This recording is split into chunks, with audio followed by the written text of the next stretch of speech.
This week on Choice Hacking. Hey, who were those guys? Oh, that's Rooney, my new friend Lee. He's a male nurse. We hit a couple of raves last night. It was totally off the hook. Yeah, you seem a little hyper. I had a couple Red Bulls. You ever had a Red Bull? I never had a Red Bull before, but I had a Red Bull last night. I really like Red Bull. Does it Red Bull make you crash pretty hard? No. I don't think so. No. No. Hey, after we jog, we should get a Red Bull. You can get a Red Bull and I get a Red Bull. We could share a Red Bull. Okay, that'd be really fun. That sounds like... I think I'd really... In that clip from the movie Yes Man, Jim Carrey's character Carl has just experienced Red Bull for the first time after agreeing to hit the clubs with some friends. It's probably something most of us did in our youth, and unsurprisingly, since the energy drink Red Bull launched in 1987, it's sold more than 100 billion cans. In 2021, 15,000 cans of Red Bull were sold every single minute of the day. Its red and blue logo is recognized around the world, not only on its product, but also on its Formula One team livery. That means paint job for those of us not into motorsports. But how did it get so big? Especially because it tastes, well, pretty awful. Well, Red Bull was actually a bit of an underdog when it started, but they used tons of psychology and behavioral science, knowingly or not, to supercharge their marketing and products. I'm Jennifer CLINEHENS, and you are listening to Choice Hacking, a podcast about applying behavioral science and psychology to business, marketing, experience design, and more.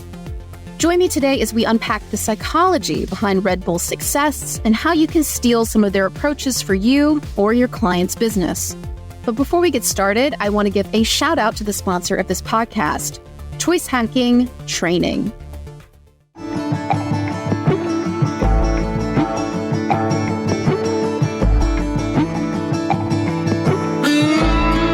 Did you know that Choice Hacking isn't just a podcast? We're also an e-learning platform, a marketing consulting firm, and we do a lot of corporate training that can get your teams using the power of behavioral science, psychology, and AI to drive your bottom line.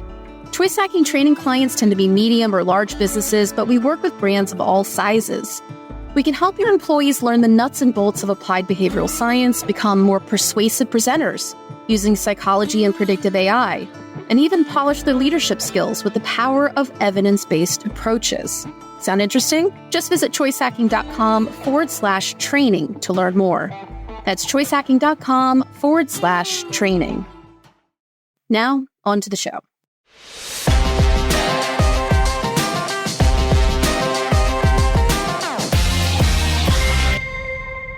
In 1982, an Austrian marketing executive named Dietrich Mateschitz had flown to Thailand for a business trip. He was suffering from the frequent flyer's curse, jet lag, but he needed to bounce back for a very important meeting. On a whim, he tried a local energy drink called Kratang Dang, and his jet lag disappeared almost instantly. Mateschitz knew that if he could share this product with the Western market, it would be a hit. There was one small hurdle. The category was completely new. There was no such thing as an energy drink in the US or Europe, despite their popularity in East Asia. When he entered the Western market, Dietrich only had two things: a tagline, Red Bull gives you wings, and some disappointing customer research that said people hated the product. But Mateschitz was determined that the brand would succeed.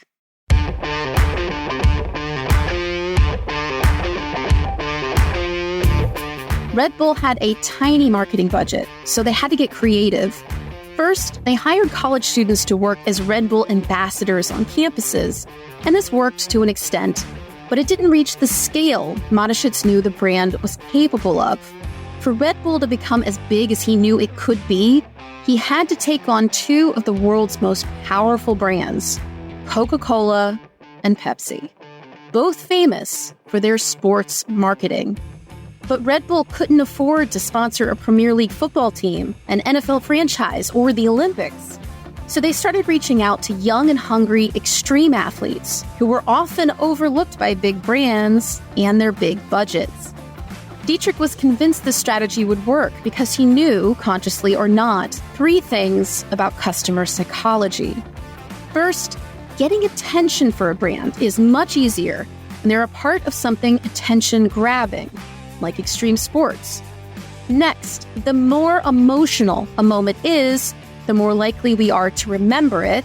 And last, when a brand grabs our attention and our emotions, it lodges itself in our memories.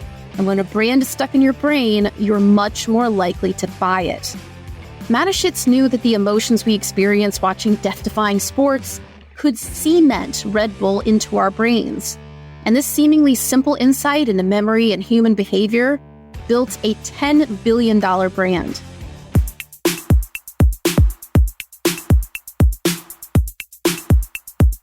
There are three things that have remained constant in Red Bull's marketing over the years. First, its iconic blue and white can. Since Red Bull launched in 1987, its can design hasn't changed. Sure, the brand has added some new products and even a light blue version of the can for its sugar-free product, but its primary product's packaging has remained consistent for nearly 40 years. Next is Red Bull's distinctive, hand-drawn advertising style. 199, 200. Here it is. The treasure is down there.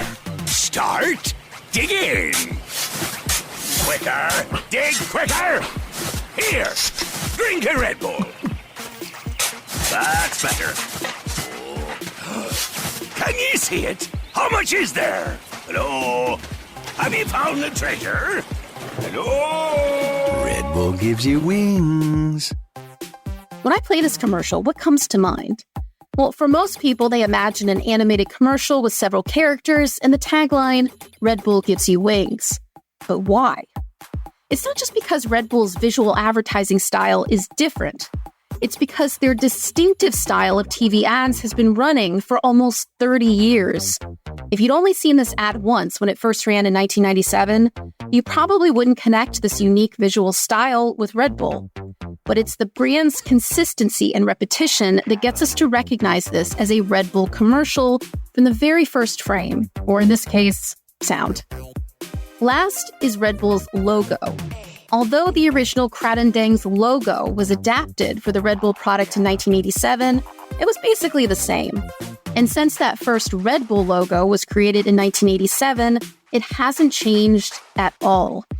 That consistency and the discipline to keep the logo unchanged helped build what would eventually become Austria's most valuable brand and one of the world's most recognized companies.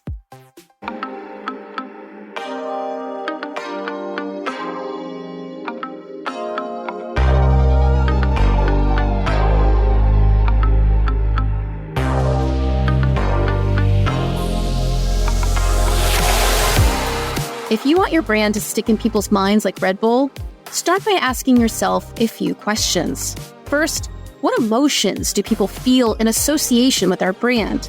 Like Red Bull, you might choose excitement or adrenaline, the same feeling shared by an audience watching extreme sports as someone who's had one too many Red Bulls.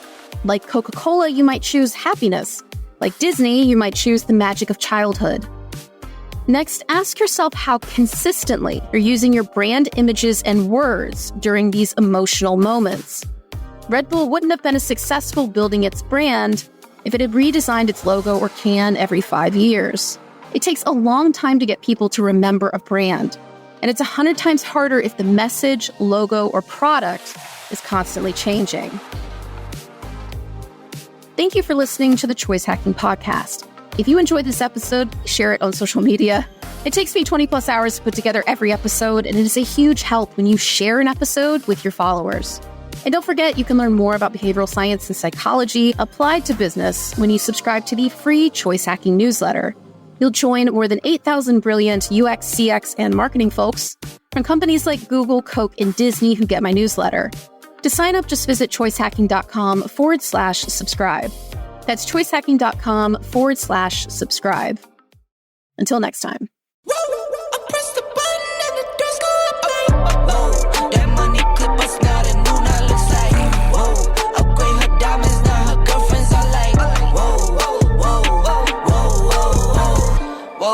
I hit record a drop, you can't ignore it. I'm transforming now these cars and planes, I'm always boarding. Just out touring down in Charlotte like I play for Hornets.